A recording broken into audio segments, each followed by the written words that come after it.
Picture the broke campus joke everyone loves to mock. Now imagine that loser wakes up with a system depositing 1 trillion a day. With one cruel rule, anything unspent vanishes by morning. That loser is me. And while everyone fights to get rich, I'm the only person in the city desperately trying to go broke. My name is Chenmofan, the campus dog god. And right now I'm standing in front of my own dorm waiting on my fiancée like a glorified doorman. Liu Ruyan and I were promised to each other since we were kids. My family fed her, clothed her, and basically raised her when her own parents were busy evading responsibilities. You'd think that would buy me some loyalty. Instead, I get to stand here under the hot sun, sweating through my cheap shirt, holding a paper bag of soy milk and steamed buns like a delivery donkey. A black Porsche purred up to the curb. The shiny door swung open and out climbed Ruyan, giggling and tossing her hair. Behind the wheel sat rich kid Chuka, smirking with the smug grin of a guy whose daddy pays for everything. Ruyan walked straight past me without a hello. She looked me up and down like I was a stain on her shoe. She called me a pheasant chasing a phoenix, which is a fancy way of saying a homeless scrub trying to bag a princess. Chuka leaned out the window and waved his hand. He told me since I was already holding breakfast, I might as well deliver one to him too. Ruyan laughed along, slapping the car door. My blood went cold, my fist shook. Then, right when the humiliation peaked, a soft chime rang inside my head. A glowing blue screen popped up in front of my eyes. The consumption system had bound to me. 1 trillion in cash deposited daily into a black card now sitting in my pocket. Points earned for every 100 million spent. Any money left unspent at midnight gets wiped, and if I fail the quotas, the punishments are not gentle. Bricked up bank account, deleted manhood, the works. I checked my pocket. The card was real. Heavy, cold and blacker than my future under Ruyan. I looked up at her smug face one last time, then turned around and walked off. She shouted after me, demanding her breakfast. I kept walking. I went straight to the girls' dorm and asked for Wang Jiaojiao, her best friend. Jiaojiao came down with red eyes and a tired face. Her little brother was lying in a hospital bed, and her family had nothing left. I pulled out my phone and transferred 100,000 yuan to her on the spot. I asked her to keep me company for the day. She froze, stared at the screen, then nodded so fast her ponytail flopped. Ruyan happened to be walking by at that exact moment. The slap of jealousy that hit her face was loud enough to be heard across the whole campus. Jiaojiao and I walked off together. I told her I was hungry. She suggested the noodle stall. I pointed across the street at Wangshang Pavilion, the fanciest restaurant in the city, the place where rich nepo brats took their future cougars. Her jaw dropped. I dragged her in by the wrist. The hostess at the door gave me one look. Cheap shoes, sweaty shirt, and a girl who clearly thought she was dreaming. Her smile twitched. She tried to politely tell us the minimum spend was high. I told her to bring one of every dish on the menu. She blinked. I repeated myself. She forced a tight grin and walked off, whispering into her headset. Within 10 minutes, 2 security guards in black suits appeared near our table. They stood with their arms crossed, glaring at me like I was about to dine and dash. The waiters kept side-eyeing the door. Jiaojiao shrank in her seat. Plates kept arriving anyway, stacking higher and higher until our table looked like a buffet line at a wedding. Lobsters, steaks, soups and desserts piled up in a glittering tower. I ate slowly while the guards drooled at the smell. When the bill came, the manager personally rolled it over on a tray. The number was high enough to make a normal student keel over. I waved him closer and asked a different question. I wanted to buy the entire restaurant. He laughed. Then he saw my face. Then he stopped laughing. I slid the black card across the table. He swiped it with shaking hands. The machine beeped happily. 30 million yuan, gone in a single second. The manager nearly dropped to his knees.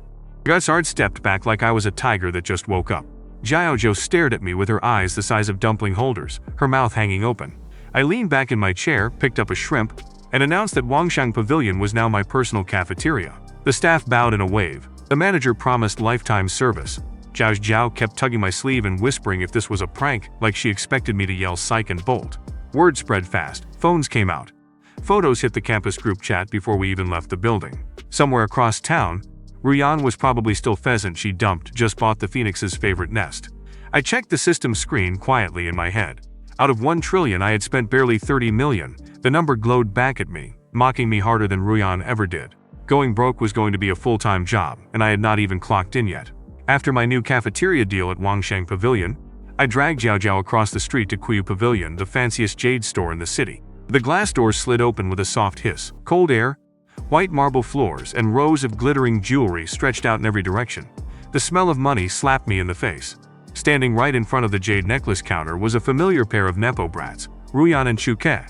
She was tugging on his sleeve, pointing at a green jade necklace with the price tag of 150,000. He was sweating bullets and dodging the question like a house responsibility. I walked up behind them with Jiao Jiao. Ruyan turned her head and her face twisted up like she just smelled rotten onions. Chuke looked relieved to see anyone who could distract his future cougar from emptying his pockets. I pretended I didn't see them. I tapped the glass and told the saleslady I wanted that exact necklace. Her eyes lit up like a Christmas tree. Ruyan let out a sharp laugh and told me to stop pretending, since a homeless scrub like me couldn't even afford the gift box. I slid my black card across the counter. The machine beeped, 150,000 gone. The saleslady carefully placed the necklace around Jiao Jiao's neck. Ruyan's smug grin froze. Chuke's jaw dropped so hard I thought it would hit the marble. I wasn't done. I pointed at a bracelet sparkling inside another case. 1.5 million yuan. The saleslady almost fell over running to unlock it. I clipped it around Jiao Jiao's wrist myself. Jiao Jiao was trembling, her cheeks bright red, her mouth opening and closing without sound. Ruyan looked like she was about to keel over right there on the polished floor. Then I went big. I asked the manager to bring me the highest tier membership card. He scrambled over with a shiny gold card on a velvet tray. 10 million yuan loaded straight onto it. I handed it to Jiao Jiao. The whole store went silent. Even the security guards stopped breathing. Somewhere in the back, a saleslady fanned herself with a clipboard. Ruyan finally snapped. She marched up and grabbed Chuke's arm, demanding he buy her the matching necklace right now. Chuke went pale. He stuttered and tried to pull her aside. Under pressure, the truth spilled out of him faster than your dad did. His monthly allowance was only 50,000 yuan. The Porsche was borrowed from a cousin. His whole rich kid act was duct tape and bluffing. The entire store heard it. Ruyan stood frozen. Her face cycled through 6 different shades of red. She looked at the necklace around Jiao Jiao's neck, then at the empty space around her own. The watermelon was sitting right next to her this whole time. She traded it for a sesame seed, and the sesame seed turned out to be a raisin in disguise. She covered her face and ran out of the store, heels clicking like a broken drum machine. Chuka chased after her, tripping over a display stand on the way out. Outside on the curb, Jiao Jiao pulled me aside. Her eyes were watery. She pushed the bracelet and the necklace back at me. She told me her little brother was still in the hospital, and what she really needed was 1 million yuan for his surgery. She would rather have the cash than wear shiny rocks, while her brother lay in a hospital bed. That hit me harder than any slap from Ruyan ever could. Most girls would have hugged the loot and skipped off into the sunset. Jiao Jiao was offering her cherry of greed back on a platter and asking for medicine money instead. I pulled out my phone right there on the sidewalk. I transferred 2 million yuan to her account. Then I closed her fingers around the membership card, and the jewelry too. I told her to keep all of it. The brother gets fixed, and she gets the gifts. Both no trading. Jiao Jiao's eyes filled with tears. She bowed at me 3 times in the middle of the street like I was a temple statue. People walking by stopped and stared. I grabbed her wrist and tugged her along before she attracted a whole crowd of thirsties. Shook. A magnitude 10 envy quake ripped through every floor. Girls poked their heads out of doorways. Phones came out. Wisps turned into shouting. Someone screamed and dropped a hairdryer. Ruyan was already in the dorm common room, mascara smeared down her face from the Kuiyu meltdown. She looked up and saw Jiao Jiao glittering like a walking jewelry stand. The color drained from her cheeks. Her hands shook. She tried to play it cool and asked Jiao Jiao where the gifts came from. Jiao Jiao smiled gently and said my name. Just Chen Mofan. Nothing more. Ruyan's lip quivered. She stood up so fast her chair flipped backwards. She locked herself in her room and didn't come out for the rest of the night. Her roommates said they heard pillow punching, screaming into a blanket, and at one point, the sound of a phone being thrown at a wall. I walked back to my own dorm whistling. Then I checked the system screen in my head. The glowing number stared back at me, mocking harder than ever. Out of 1 trillion yuan, I had spent barely 70 million the entire day. My bank account was bloated, my quota was laughing at me, and midnight was creeping closer. Going broke was somehow harder than passing finals. I needed a bigger plan, and I needed it fast. Yo, if you're vibing with this story so far, smash that like button and subscribe for more. If you're not vibing, well, drop a like anyway out of pity. Now back to the story. Back in my dorm, I tried the easy way first. I stuffed a backpack with stacks of cash and went down to the city square, ready to make every beggar in the neighborhood my best friend. I shoved a thick brick of bills into the hands of an old geezer sitting near the fountain. Then a chime rang in my head. The system flashed red. Charity did not count as consumption. The donation was rejected. The money would still vanish at midnight. I stared at the screen, my soul leaving my body. The system was the pettiest landlord alive. It only counted money I spent on goods or services. Handing out free cash to homeless scrubs got me nothing. I yanked the cash back out of the geezer's hands so fast he thought I was robbing him in reverse. He cursed at me in 3 different dialects as I jogged away. Sitting on a bench, I scrolled through my phone for ideas. That was when I stumbled onto the live streaming app. Pretty girls singing into microphones, guys flexing watches, Viewers dumping virtual gifts that cost real yuan. Carnival gifts, rocket gifts, yacht gifts, each one priced fat enough to feed a village. My eyes lit up. This was the holy land I had been searching for. I opened the first room with the prettiest face on the front page, Yoon Moli. She had a quiet voice, long black hair tied with a ribbon, and a chest that could double as airbags in a car crash. Her room only had about 200 bored viewers when I walked in. She was strumming a small guitar, half asleep on her own song. I tapped the gift menu and dropped a carnival. The screen exploded with fireworks. Yoon Moli flinched so hard she nearly dropped the guitar. The chat went wild. Then I dropped another, then 10 more. Then I stopped counting and just held my finger on the button. The room transformed into a circus. Viewers flooded in by the thousand to watch the carpet bombing. Her follower count shot up like a rocket. She kept blinking at the camera like a confused deer, her megaphones bouncing each time she leaned forward to read the screen. She tried to thank me.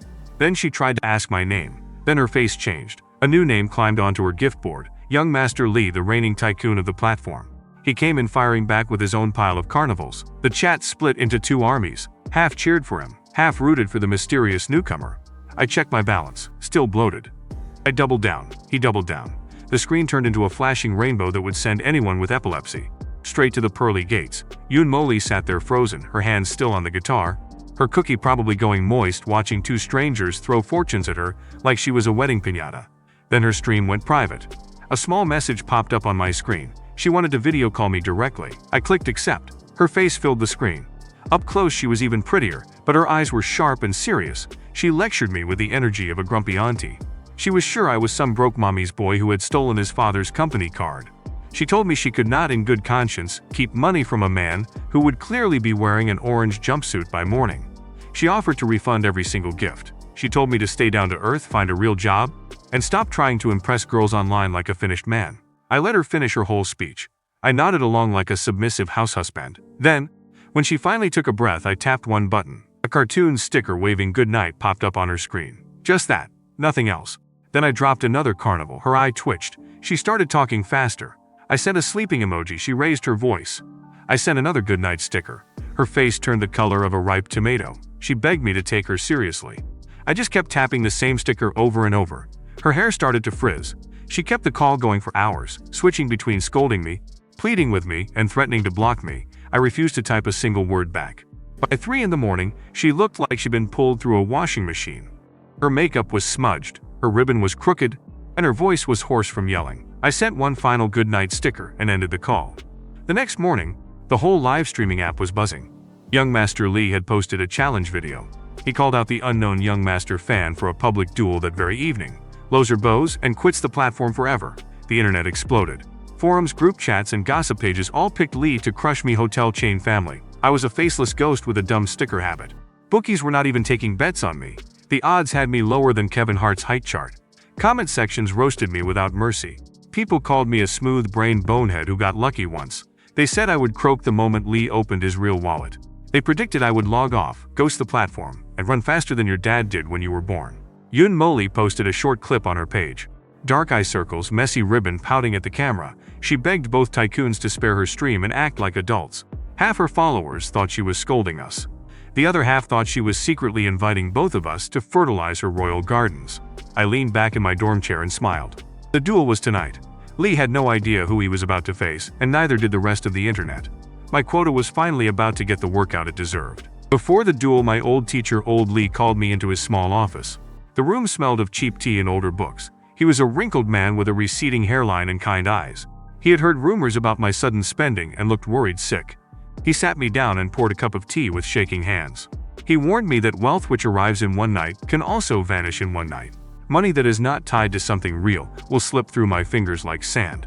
He told me to think about building something solid, a business of my own, before the world decided to take everything back. His words hit different. I sat there quietly nodding, sipping the bitter tea. The seed of a real business empire planted itself in the back of my brain. But first I had a live stream duel to win, one problem at a time. By evening, Yoon Moli's stream had over 2 million viewers waiting. The whole platform stopped to watch. Young Master Lee logged in first, surrounded by 8 of his richest Nepo-bred friends in a fancy private lounge, bottles of champagne, cigars. Smug faces stacked in a row like trophies on a shelf. They pooled their accounts together. 400 million yuan combined, sat ready to fire. The chat went insane. Viewers called me a dead man walking. They told me to log off and save my dignity. They even started a countdown for my funeral. I was sitting in my dorm room in the same cheap shirt from yesterday. My roommate Yuan Fei walked in, saw what was on my screen, choked on his instant noodles and bolted into the shared toilet. He locked the stall and refused to come out. He wanted to watch the duel in peace and quiet so he could process the upcoming humiliation of his loser roommate. The duel began. Lee opened with a wave of carnivals, the chat roared, then I tapped. Fireworks, yachts, rockets, castles. Every gift category on the platform flooded Yunmoli's screen at once. The numbers on the leaderboard climbed so fast, the page kept freezing. Lee doubled down. So did I. He brought out a 5 million galaxy gift. I dropped 3 of them. The chat went silent for a full 10 seconds. Then it exploded. Yunmoli sat in front of her camera with her hands over her mouth. Her ribbon was crooked again. Her eyes kept growing bigger every minute. Her airbags bounced every time she gasped. The platform staff messaged her 3 separate times, asking if her account had been hacked, because the gift totals were breaking their dashboard. Lee and his 8 friends emptied their pooled fortune. 400 million gone. They sat there panting, staring at their empty wallets. Sure, I would tap out next, I just kept going. 500 million, 550, 600 million. My fingers cramped from tapping. Yuan Fei was still squatting in the toilet, phone glued to his face. 6 hours had passed, his legs had gone numb. He kept whispering that this could not be real, that his roommate must have hacked the system or stolen a billionaire's phone. He refused to flush in case the sound woke him from the dream. Lee went pale on camera. His 8 friends were sweating through their suits. Their fancy cigars went out, forgotten between trembling fingers. I took the chance and pushed the knife in. I challenged Lee to bet his family's hotel chain on this duel. Winner takes the whole company. He hesitated. The chat called him a homeless scrub for backing down. His pride snapped. He agreed, signed the digital contract right there on stream, and dumped every personal asset he had left. I emptied another 200 million on top of his bet. The leaderboard locked. The duel ended. Lee lost. He sat there in his fancy lounge with his mouth hanging open, looking like a finished man, whose tomatoes had just exploded all over his suit. His 8 friends scrambled out of the room, running faster than your dad did when you were born. That night I called Wang Mokai, a sharp business broker recommended by old Lee. He had the focused face of a guy who slept 4 hours a night. I told him to acquire the entire Lee group, 1.2 billion yuan, no negotiation, take it or leave it. Mokai went to work immediately. By midnight the paperwork was signed. The Lee family hotel chain belonged to me. I went back on Yunmoli's stream wearing the same cheap shirt.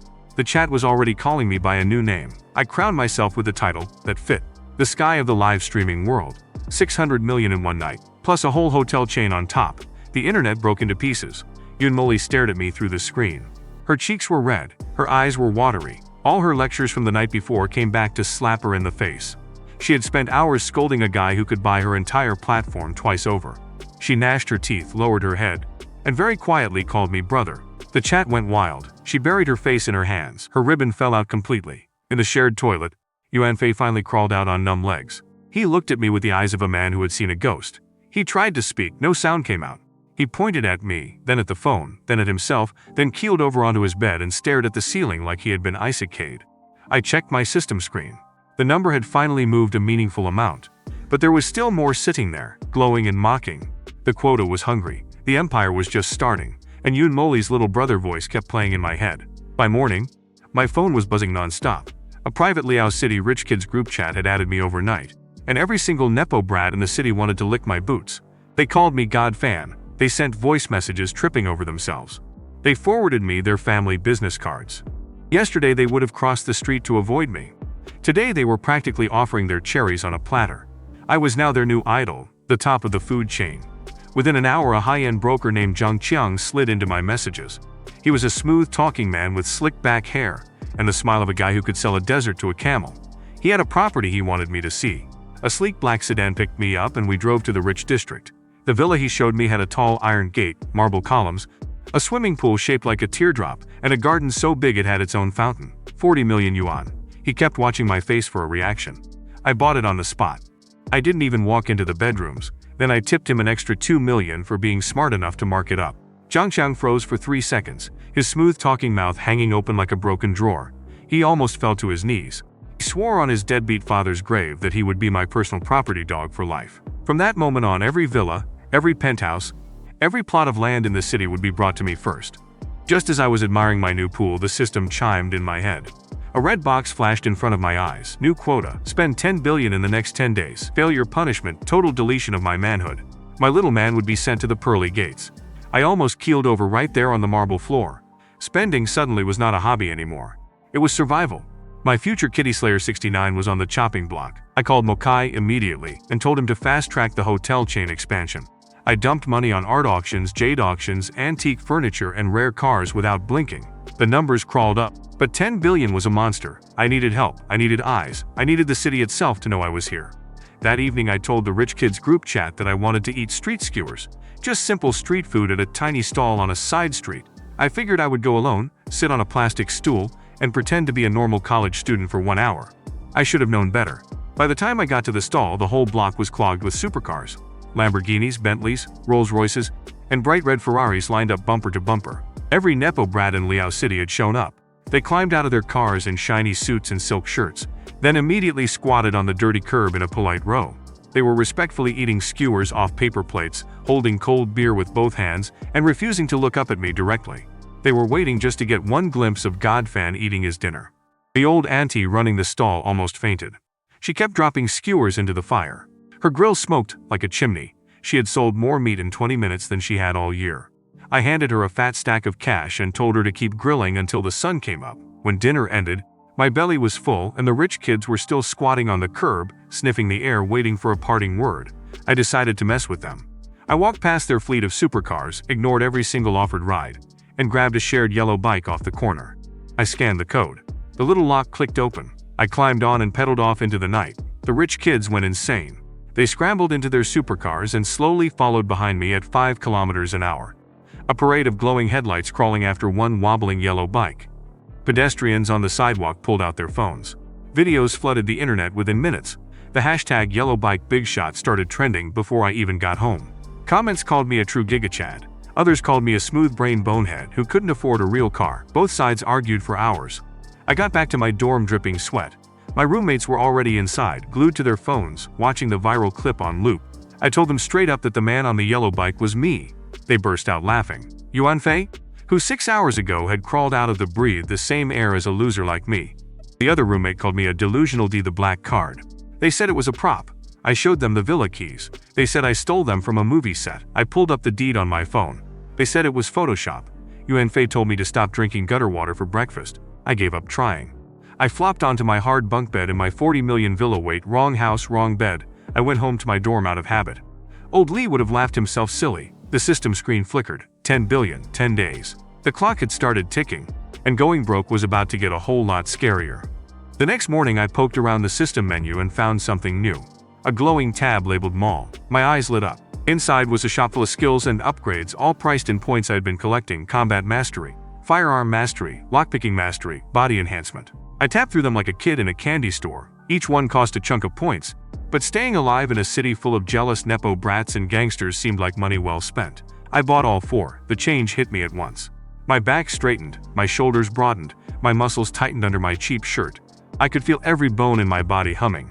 I threw a punch at the air and the wind cracked. I picked up a steel water bottle and crushed it flat with 2 fingers. My fugly reflection in the mirror now looked like a chiseled Chad with a hairline that no longer wanted to evade taxes. My little man was no longer in danger. He was upgraded to a proper Kitty Slayer 69. I went out for a walk in the city park to test my new body. The sun was warm, the trees rustled, and right at the gate a beggar in torn clothes was sitting cross-legged on the ground. He was thin, dirty, and had eyes that did not match his appearance at all. They were sharp and cold, like a wolf hiding inside a homeless scrub. He looked up at me. He froze. Then he climbed to his knees and bowed his forehead all the way to the cement. His name was Chu Feng. He used to be a mercenary, the kind who deleted bad guys for money overseas. He had come back to Liao City for one reason. His little sister had been raped and unalived by a criminal named Zhang Zhou, and Chu Feng was hunting him. The police had a wanted poster up but no leads. Chu Feng had been sleeping in the streets for months, ears open for any whisper of Zhang Zhou. He had no money, no friends, and a 1,000-mile stare. He had heard about Godfan from passing rich kids. He came to beg for help. I pulled out my phone and posted a bounty on every underground forum in the city. 2 billion yuan for any information leading to Zhang Zhou. Alive and in chains, the forums exploded. Within minutes, screenshots of the poster were being shared everywhere. Every 2-bit thug, taxi driver, and food delivery rider in the country was suddenly a part-time detective. Chu Feng's eyes filled with tears. He bowed 3 more times and swore his loyalty to me. From this moment on, he was my shadow. I bought him a hot meal, new clothes, and a small apartment near my villa. He refused the apartment. He wanted to sleep at my door instead. I let him have his way. That afternoon, I walked Jiao Jiao to a quiet cafe. We were sipping milk tea when a loud group of thugs barged in, 6 of them, led by a young punk in a flashy gold chain. His name was Lei Lu, spoiled ugly, and built like a land whale that ate 2 birthday piñatas for breakfast. He spotted Jiao Jiao's airbags and walked over with the swagger of a guy whose deadbeat father bought him out of every problem. He told her to come sit on his lap. He told me to skedaddle. I stood up calmly. Lei Lu laughed and threw the first punch. I let it land on my chest. Nothing happened. His fist bounced off like he hit a brick wall. His own knuckles cracked. He howled and stumbled back. His 5 buddies charged in together. I cracked the first one across the face. He flew 3 meters into a table and stayed down.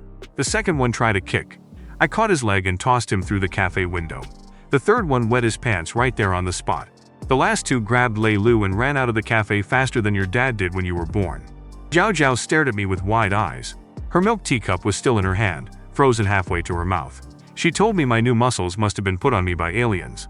I just smiled and ordered her a second cup. Word spread fast. Lei Lu's father was the underworld boss of Liao City. They called him Tiger Lord. He was a brutal old gangster with a long scar across his face, a chest covered in tiger tattoos, and a private army of leg breakers. By that night, my name was on his blacklist. Every shady corner of the city now had eyes watching me. I did not flinch. The system mall had skills for sale and I had points to spend.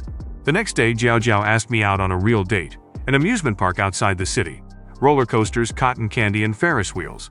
She wore a cute dress and her hair in a ponytail. Her milkers bounced as she'd afternoon.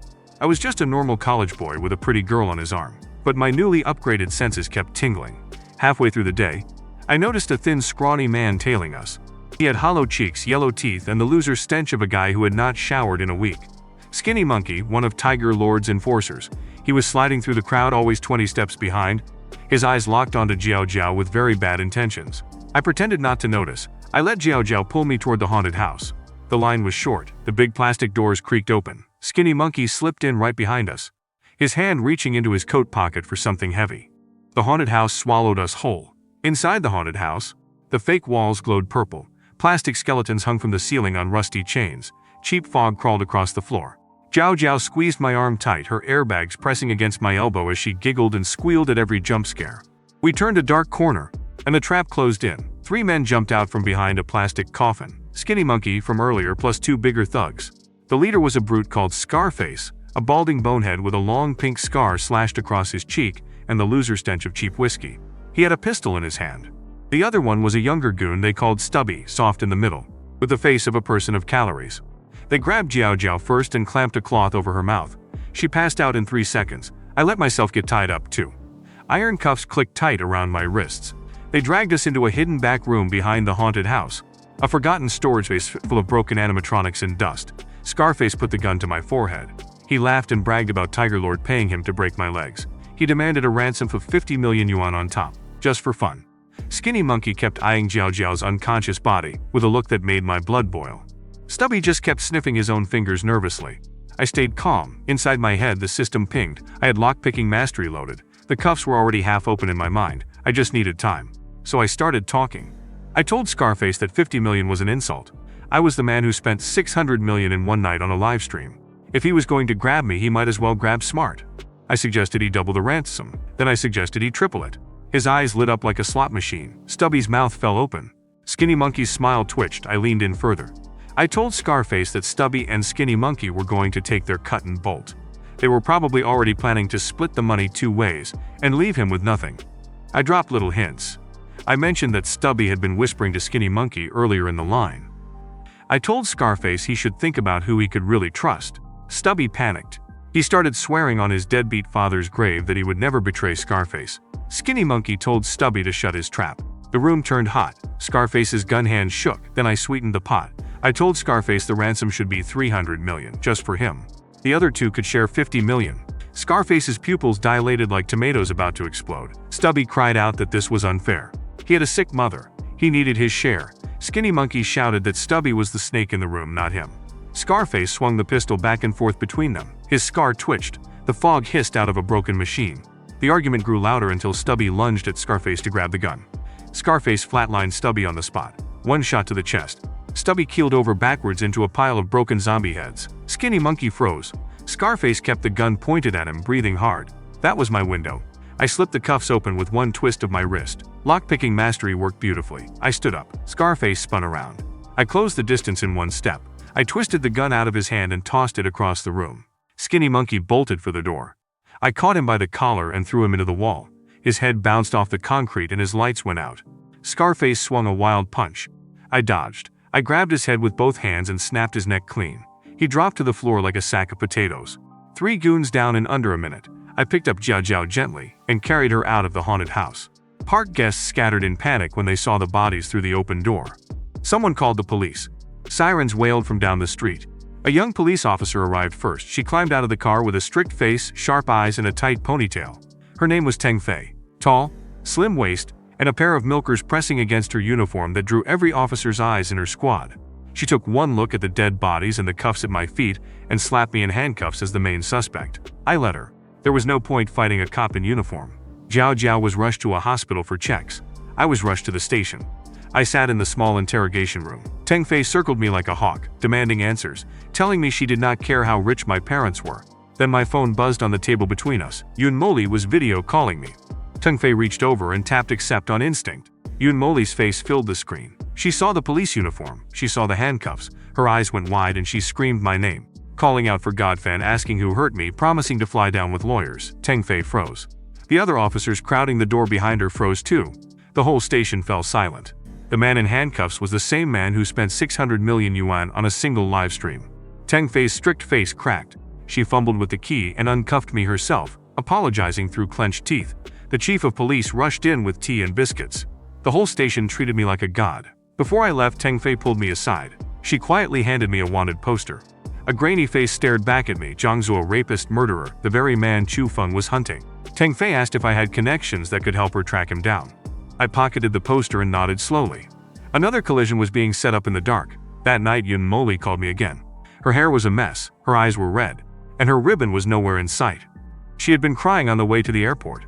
She kept apologizing for being a smooth brain who lectured me, for treating me like a broke mommy's boy, and most of all for getting me involved with the kind of thugs that would grab me in a haunted house. She felt guilty enough that the whole platform was wondering if she was on her period. She softened her voice the way only a girl in mourning her own pride can do. She finally surrendered. She lowered her gaze, bit her lip, and called me brother, gentle, sweet, the kind of voice that could melt a glacier. I sat back in my villa with a smile that could not be wiped off. Then she did something that made my Johnny stand at attention. She leaned in close to the camera, puckered her glossy lips, and kissed her screen. I kissed mine back. 2 screens, 1 video call kiss. The internet would have rioted if they saw it. My evening was made. The next morning I drove to the police station to give my statement. Outside the front gate, a parade of black sedans pulled up. Out climbed an old gangster with a scar across his face, a chest full of tiger tattoos peeking from his open collar, and a private army of leg breakers in black suits. Tiger Lord himself in the flesh. He stomped up the station steps like a land whale on a mission. I expected a quiet thank you. After all, his son Lei Lu had been a piece of trash who got himself sent to the pearly gates by his own friends in a different brawl I had heard about that morning. By all rights, the man should have thanked me for cleaning up the family shame. Instead, Tiger Lord pointed a thick finger at my face and demanded my legs as payment for the favor. He screamed about face, about honor, about debts owed to him by the universe for raising such a deranged clown's son. He wanted me to crawl out of the station on broken knees. Teng Fei stepped in front of me with one hand on her holster, her milkers pressed tight under her uniform as she puffed her chest out at the old gangster. She told Tiger Lord to take his loser stench elsewhere. He cursed at her, spat on the marble floor, and stormed out, swearing his men would visit me soon. Repaying kindness with enmity was apparently a family hobby. Back on campus that afternoon, I ran into Chuka. He was leaning against a borrowed bicycle, this time the Porsche long gone, his hair still styled like a thirsty K-pop idol. He spotted me with Jiao Jiao and made the mistake of opening his mouth. He sneered. He called me a homeless scrub. He told Jiao Jiao that I had probably stolen the rumors about Godfan to trick her. His ran his stinking mouth for a full minute. Then his phone buzzed. A friend had just sent him a video of Godfan from the police station, the same face he was sneering at. Chukei's tomatoes about to explode look took over his entire body. He started shaking, his lips quivered. He dropped his phone, dropped the bicycle, and bolted away from campus faster than your dad did when you were born. Word later came that he packed 2 bags and fled Liao City overnight to hide at an aunt's house in another province. Then came Zheng Qian, a rich kid from a neighboring department who had hated me for years. He cornered me near the library and started a sausage measuring contest, listing his father's connections, his fancy watches, and his trust fund. I let him finish. Then I pulled out my phone and showed him my livestream profile. Young master fan, 600 million in one night. The color drained from his coconut head face. He grabbed his backpack and ran to the campus exit, dialing his deadbeat father the entire way. He was on a high-speed train out of the city before sunset. The same evening, Zhang Cheng, the property broker, came knocking on my villa gate. He was sweating through his suit. He had a velvet box in his hands and a humble grin plastered across his face. Inside the box was a custom watch worth 2 million yuan, a peace offering from Zhang Chen's father, begging me to spare his son. Zhang Qiang bowed at the waist when he handed it over. He told me half the rich families in Liao City were now using him as a middleman to send tribute. They were lining up to get on Godfan's good side. I took the watch. I tossed it to Chu Feng, who was still sitting cross-legged at my door like a loyal dog. He caught it with one hand, his sharp wolf eyes glittering with quiet pride. He had never owned anything nicer than his old mercenary boots. Now he had a 2 million yuan wristwatch and a target to hunt. Zhang Qiang bowed 3 more times and left. I stood in the open healthy circle was no longer a rumor. Every nepo brat, every broker, every two-faced uncle in the city now bent their watermelon heads at the mention of my name. The system pinged. Quota progress at 40%. 6 days left. 2 billion of bounty money was still sitting out there, waiting for someone to drag Zhang Zuo into the light.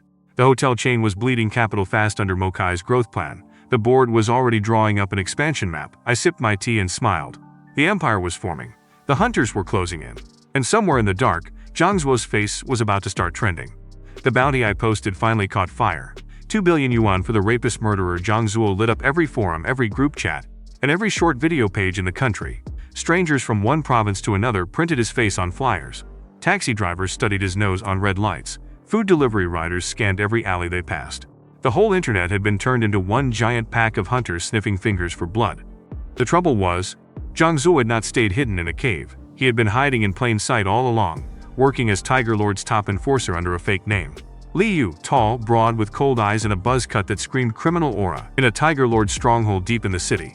He sat staring at his own face, trending across the screen of his phone. His tomatoes were about to explode. He smashed the phone against the wall, then smashed a second one. His cover was about to crack open. Meanwhile, I was busy bleeding the system dry.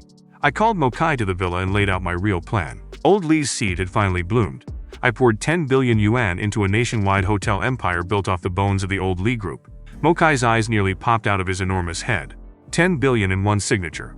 He grabbed his briefcase and bolted before I could change my mind. He sent Mokai's plan to architects, contractors, and city governments by sunrise. Land deals in 8 provinces, hundreds of construction sites. The quota meter in my head finally crawled towards 70%. Catering first, then the world. That was the order I scribbled on a napkin and handed back to Mokai. Shangsheng Pavilion was the seed. The hotel chain was the soil. Soon every dish, every bed, every breakfast in the country would be feeding my black card. Old Li would have wept tears of pride if he saw the chart. That very afternoon, Zhang Zuo came for me. He picked the worst possible spot, my old dorm.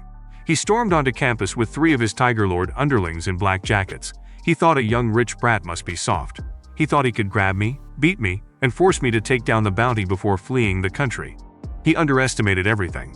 I was sitting on the bench outside my dorm reading a business contract. Chu Feng was crouched beside me chewing on a meat skewer, his wolf eyes already locked onto the approaching group. Zhang Zuo did not even recognize him at first. 3 months of beggar's beard had changed Chu Feng's whole face. A lackey stepped up first, a smug nepo brat goon with greasy hair and a knife flashing in his hand. He pointed the blade at my face and ran his stinking mouth about how Godfan was about to get carved up. Chu Feng moved faster than my eye could follow. He twisted the lackey's wrist, kicked him in the chest, and sent him flying across the dorm courtyard. The poor goon landed straight into the rose bushes that the campus gardener had planted only last week. The thorns swallowed him whole. He screamed like a stuck pig, every twitch driving more thorns into his soft dumpy. He flopped around like a human pincushion, painting the bush red with his vampire juice. Students poked their phones out of dorm windows to film the show. Zhang Zuo's eyes finally locked onto Chu Feng's face. Recognition hit him like horsecunt on the highway. The hunter and the hunted, face to face. He turned to bolt. Too late, sirens were already wailing at the campus gate. Teng Fei rolled in with 3 squad cars, her tight ponytail bouncing, her uniform showing off her assets in a way that made every male officer behind her trip over their own boots.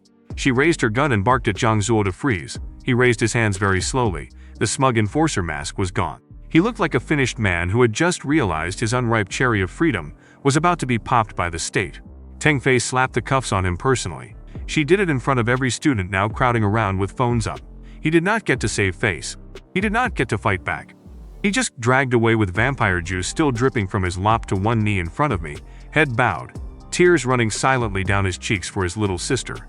I rested a hand on his shoulder and told him to stand a private security team for my new business empire. He nodded, wiped his face, and rose with a wool draft of the empire's true soap. It was not just hotels anymore. Catering chains, sub-firms, even a small bank. The map of Liao City's scarier one. Closed the screen. In a holding cell, Zhang Zuo and Tiger Lord penthouse.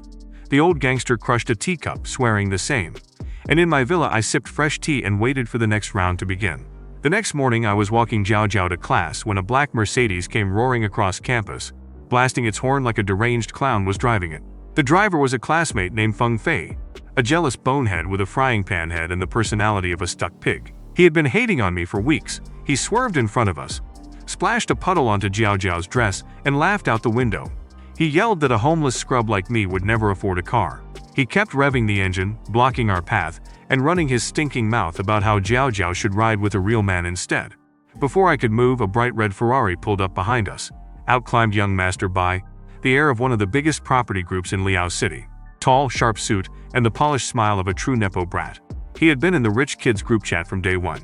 He spotted me, then spotted Feng Fei revving in front of God Fan, and his face turned the color of rotten tomatoes. He marched over, yanked Feng Fei out of the Mercedes by his collar, and started beating the kilograms out of him right there on the campus road.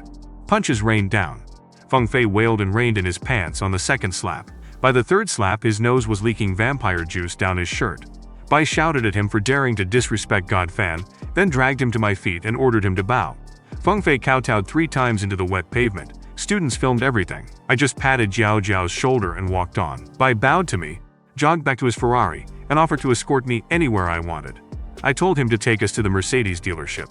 I wanted Jiao Jiao to pick a car. The showroom doors slid open with a soft hiss, cold marble floors, white walls, and rows of shiny new cars stretched in every direction. A skinny salesman with a receding hairline rushed over. I pointed at the G-Wagon parked in the center spotlight. 1 million yuan. The salesman launched into his pitch about its crash safety. I walked over and kicked the side door with my upgraded leg. A deep dent caved into the metal. The salesman keeled over against the desk, looking like a finished man whose tomatoes had exploded all at once. I told him I just wanted to test the crash resistance. He could not speak. Then I pointed at the 18 million yuan limited edition supercar in the corner. Sleek black body, red leather interior, gold palm.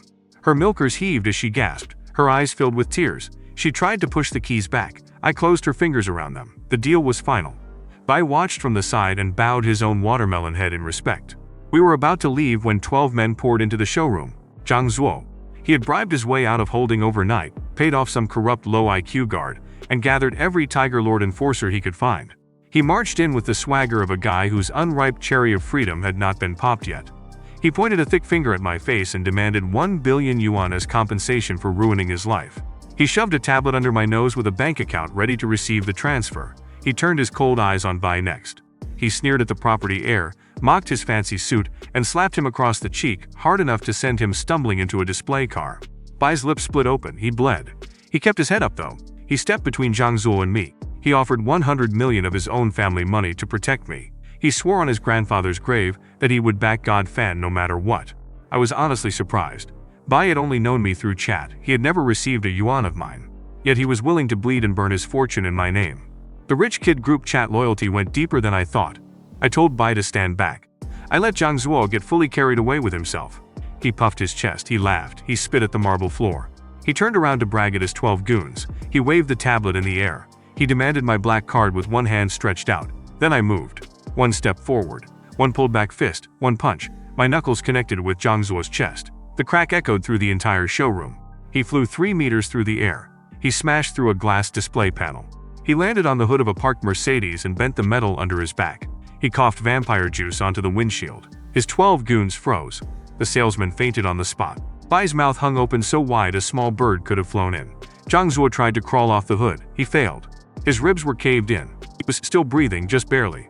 The untouchable enforcer of Tiger Lord had been folded by 1 punch from a so-called broke college student. Phones came out from every corner of the showroom. Videos flooded the internet within seconds. The whole city watched the clip on repeat. Godfan does not bend. Godfan punches you to the pearly gates. Tiger Lord in his penthouse threw his teacup against the wall when he saw the video. Yun Moli in her studio dropped her guitar. Ru Yan in her dorm screamed into her pillow. Mokai in his office smiled and signed another contract. I stood in the middle of the showroom, knuckles tingling, system pinging in my head. Zhao Zhao held my arm, Bai bowed at my side. The whole city was watching, frozen, waiting to see what Godfan would do next. If you enjoyed this video, please like, subscribe, and comment Yellow Bike Big Shot if you want the next part to this series. See ya in the next video.